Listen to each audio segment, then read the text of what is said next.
the Hermetics, the Hermetica. This dialogue sets forth the difference between the physical and metaphysical worlds in the context of Greek natural philosophy. Some of the language is fairly technical. The errant spheres of sections 6 and 7 are the celestial spheres carrying the planets, while the inerrant spheres that of the fixed stars. It is useful to keep in mind also that air and spirit are interchangeable concepts in Greek thought, and that the concept of the good has a range of implications which don't come across in the English word. One is the good of any being in Greek thought was also that being's necessary goal. The criticism of childlessness in section 17 should probably be read as a response to the Christian idea of celibacy, which horrified many people in the ancient world. Hermes. All that is moved, Asclepius, is it not moved in something, and by something? Asclepius. Oh, assuredly. Hermes. And must not that in which it's moved be greater than the moved? It must. Mover again has great power than moved. It has, of course. The nature, furthermore, of that which is moved must be quite other from the nature of its moved. Oh, it must completely. Is not again this cosmos vast, so vast, and that there exists no body greater? Oh, assuredly. And massive too, for it is crammed with multitudes of other mighty frames, nay, rather all the bodies that there are. Oh, it is? And yet the cosmos is a body. Well, it is a body. And one that's moved. Well, assuredly. Of what size, then, must be the space in which it is moved, and of what kind must be the nature of that space? Must it not be far vaster than the cosmos, in order that it may be able to find room for its continued course, so that the move may not be cramped for want of room and loss of its motion? Something thrice greater one. It must be immensely vast. And of what nature? Must it not be, Asclepius, of just the contrary, and is not contrary to body bodiless? Agreed. Space, then, is bodiless, but bodiless must either be some godlike thing or God himself, and by some godlike thing I mean no more the generable but the ingenerable. If, then, space be some godlike thing, it is substantial, but if 'tis God himself, it transcends substance. But it is to be thought of otherwise than God, and in this way. God is first thinkable, for us, not for himself, for that thing that's thought doth fall beneath the thinker's sense. God, then, cannot be thinkable unto himself, in that he's thought of by himself as being nothing else than what he thinks, but he is something else for us, and so he's thought of by us. If space is therefore to be thought, it should not, then, be thought as God, but space. If God is also to be thought, he should not be conceived as space, but energy that can contain the space. Further, all that is moved not in the moved, but in the stable, and that which moves another is of course stationary, for 'tis impossible that it should move with it. How is it, then, that things down here, thrice greatest one, are moved with those that are already moved? For thou hast said, the errant spheres are moved by the inerrant one. This is not, O Asclepius, a moving with, but one against. They are not moved with one another, but one against the other. It is this contrary which turneth the resistance of their motion into rest, for that resistance is the rest of motion.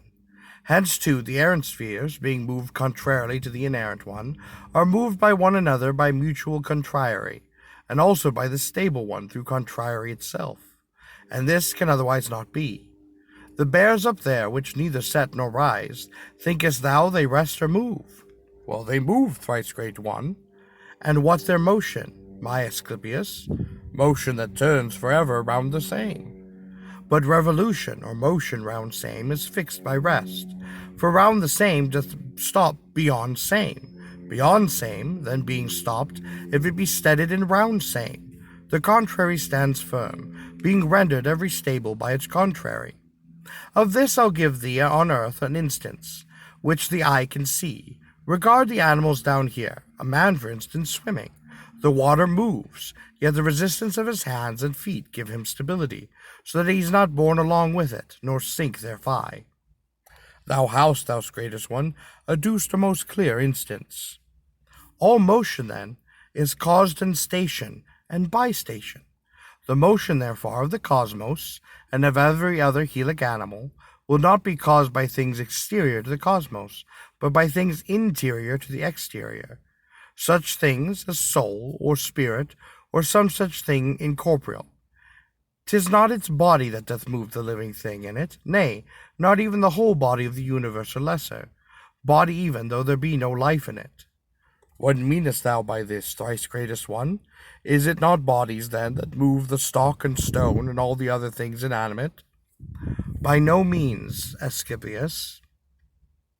The something in the body, that which moves the thing inanimate, is surely not a body, for that it moves the two of them, both body of the lifter and the lifted.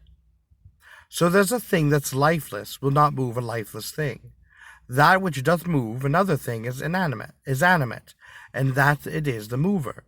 Thou seest then how heavy laden is the soul, for it alone lift two bodies.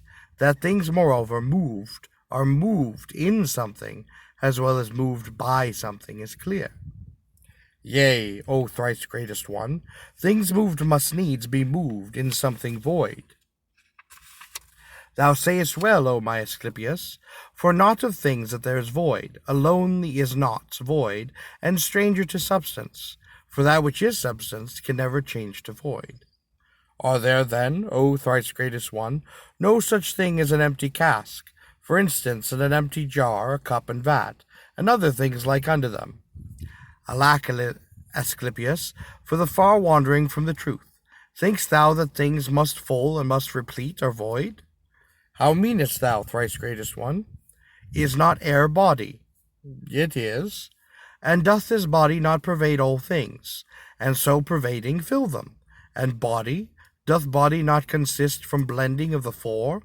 Full then of air all thou callest void, and if of air, then of the four. Further, this is the converse follows, that all thou callest full are void of air, for that they have the space filled out with other bodies, and therefore are not able to receive the air therein.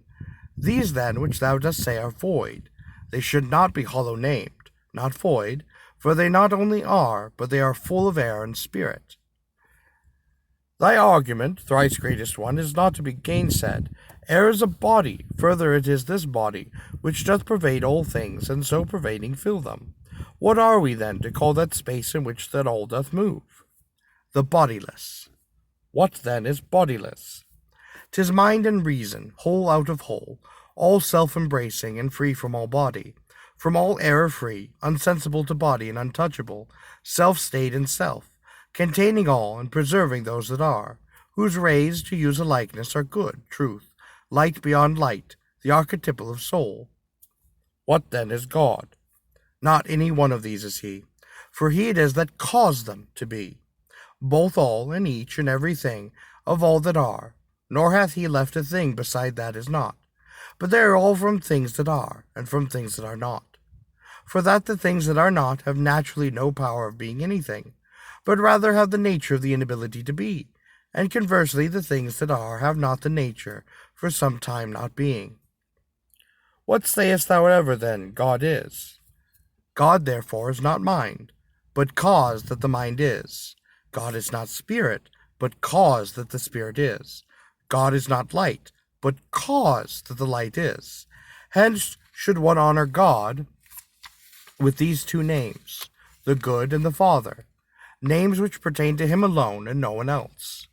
For no one of these other so-called gods, no one of men or Diomenes, can be in any measure good but God alone, and he is good alone and nothing else. The rest of things are separable all from the Good's nature, for all the rest are soul and body, which have no space that can contain the Good.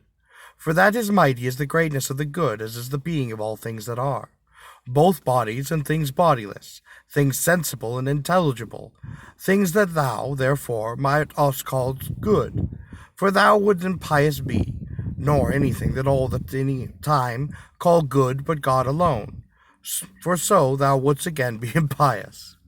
Though then the good is spoken of by all, it is not understood by all what thing it is. Not only then is God not understood by all, but both unto the gods and some of men they out of ignorance do give the name of good.